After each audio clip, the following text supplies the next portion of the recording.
بوجبات أو يعني بمواد غذائية معيّنة ننصح بيها للي لسه مخلّص تمرين، وبالذات لو تمرين شاق زي تمارين الgym، نقول له إيه أفضل مواد غذائية ياخدها بعد ما يخلّص التمرينة بتاعته؟ هو عامةً الحاجة اللي دايمًا بنحرص على إنها تتعوّض بسرعة هي الأملاح، السوائل والأملاح.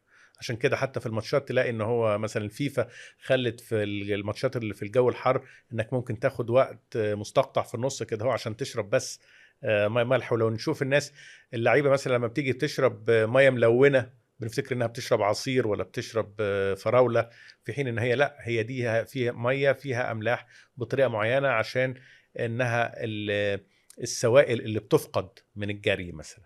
فهي أهم حاجة نعوّضها هي المَيّة والأملاح. إنما نظام الأكل ده الحقيقة بما إن إحنا بنعمل رياضة عنيفة، يبقى يستحسن نستشير متخصص، لأنها هتفرق على حسب السن، وعلى حسب راجل والّا ست، وعلى حسب نوع الرياضة. يعني لو قُلت لك إن هو مثلًا طبق زبادي مثلًا بأي حاجة بنوع معيّن من الفاكهة يبقى كافي جدًا للفطار في حد رياضي، هتستغرب. ويعني أكرر برضه عشان أنت قُلت لي لأ، زي صلاح مثلًا، يا شُفت فطاره هتستغرب جدًا، جدًا.